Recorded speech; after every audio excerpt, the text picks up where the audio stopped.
नमस्कार दोस्तों, आइए शुरू करते हैं गणित का आज का पाठ, जिसका नाम है अनुक्रम तथा श्रेणी। इसी को हम अंग्रेजी में सीक्वेंसेस एंड सीरीज के नाम से जानते हैं। तो चलिए बच्चों, आगे बढ़ते हैं और देखते हैं आज के विषय, यानी हम आज क्या पढ़ेंगे। समांतर माध्य यानी एरिथमेटिक मीन, गुणोत्तर माध्य यानी जियोमेट्रिक मीन तथा समांतर माध्य एवं गुणोत्तर माध्य के बीच संबंध यानी relationship between M arithmetic mean and GM geometric mean. तो शुरू करेंगे पहले विषय के साथ। देखेंगे समांतर माध्य की परिभाषा। आखिरकार समांतर माध्य होता क्या है। दो संख्याएं a तथा b हमने ले ली हैं। इन संख्याओं के बीच में एक संख्या और लेते हैं, बड़ा A, तो छोटा a, बड़ा A और छोटा b समांतर श्रेणी में हो जाते हैं। तो संख्या जो बड़ा A है वो A और B का समांतर माध्य यानी एरिथमेटिक मीन कहलाता है। अब यदि ये श्रेणी जो है वो समांतर श्रेणी है तो यहाँ सार्व अंतर होना अनिवार्य है। तो यदि मैं B में से बड़े A को घटाऊं या फिर बड़े A में से छोटे A को घटाऊं, दोनों का ही मान बराबर होगा। अर्थात बड़ा A बराबर होगा छोटा a प्लस b बटे 2। आगे बढ़े तो हमने देखा कि दो संख्याएं a तथा b के मध्य समांतर माध्य जो होता है वो उनके औसत यानी a प्लस b बाई 2 के रूप में व्याख्यित किया जा सकता है। तो समांतर माध्य आप समझ गए होंगे। आगे देखते हैं गुणोत्तर माध्य। दो धनात्मक संख्याओं a तथा b का गुणोत्तर माध्य होता है संख्या अंडर रूट a गुना b। इसलिए 2 तथा 8 का गुणोत्तर माध्य होगा अंडर रूट 2 गुना 8, जो कि होगा अंडर रूट 16, बराबर होगा 4 के। तो 2 और 8 ये आपको एक उदाहरण लेके दिया गया है कि यदि दो संख्याएं दी गई है तो उनका गुणोत्तर माध्य आप किस प्रकार से प्राप्त कर सकते हैं।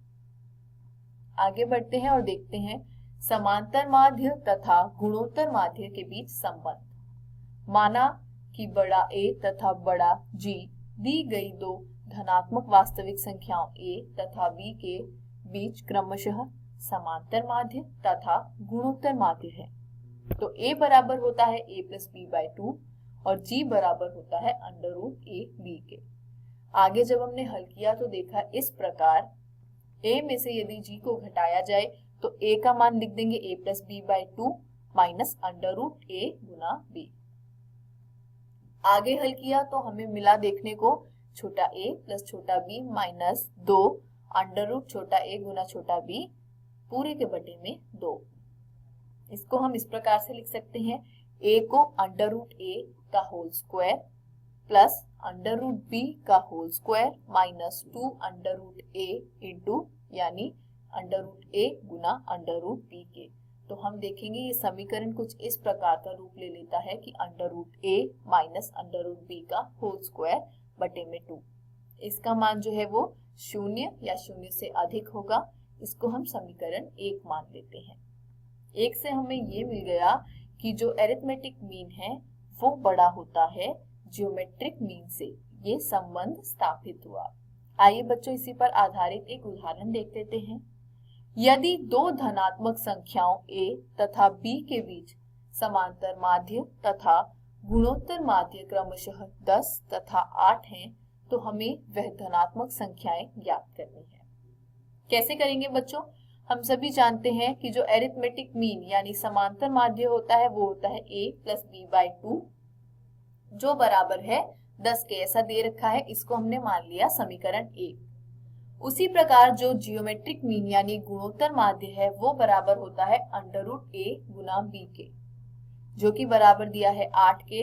तो 1 और 2 ये जो पहला समीकरण है और जो दूसरा समीकरण है उसको यदि हम साथ में देखें तो हम पाएंगे कि a प्लस b बराबर है 20 के। इसको हम समीकरण 3 मान लेते हैं। और 1 गुना b जो है वो बराबर है 64 यानी 64 के। इसको हमने मान लिया समीकरण 4। तो 3, 4 से a तथा b का मान सर्वसमीका से हम देखें, यदि हमको पता है कि a माइनस b का होल स्क्वायर जो होता है वो बराबर होता है a प्लस बी के होल स्क्वायर माइनस 4ab। अब यदि इस जो सर्वसम्मिका के लिए हमको ये कुछ तथ्य दे रखे हैं कि a प्लस बी बराबर है 20 के और ab बराबर है 64 के, यदि यह सारे मान इसमें डाल दिए जाए तो हमको मिलेगा a माइनस बी का होल स्क्वायर बराबर हो जाएगा 400 के। कैसे बच्चों? a प्लस बी का मान आपको 20 दे रखा है, इसका आप स्क्वायर करेंगे तो आएगा 400 माइनस 4 गुना करना है a b के साथ, तो 4 का जब आप गुणन करेंगे 64 यानी 64 के साथ तो आपको प्राप्त होता है 256। अब यदि 400 में से 256 हटा दिया जाए तो आपको प्राप्त होता है 144, और हमें पता है 144 जो है वो किसका वर्ग होता है बच्चों? 12 का या फिर ऋणात्मक 12 का। तो हमें प्राप्त हुआ कि a माइनस बी के दो मान हो सकते हैं, या तो ये प्लस 12 हो सकता है या ये माइनस 12 हो सकता है। इसको मान लिया हमने समीकरण 5। अब 3 तथा 5 को हल करने पर हमें मिला कि a बराबर है 4 के और b बराबर है 16 के, किंतु यदि आप a का मान 16 लेते हैं तो b का मान 4 हो जाता है। ठीक है बच्चों, इसी के साथ हमारा जो ये उदाहरण था उसका परिणाम हमें देखने को मिल गया कि संख्याएं a और b जो है या तो 4 और 16 है, नहीं तो 16 और 4 है।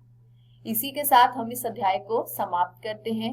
आशा करती हूँ बच्चों आज का पाठ आपको समझ आया होगा। गुणोत्तर माध्य, समांतर माध्य तथा इनके बीच स्थापित संबंध। घर जाइए, प्रश्नावली में दिए गए प्रश्नों का निरंतर अभ्यास कीजिए। किसी भी प्रकार के संदेह तथा सहायता के लिए हम हमेशा उपलब्ध हैं। धन्यवाद।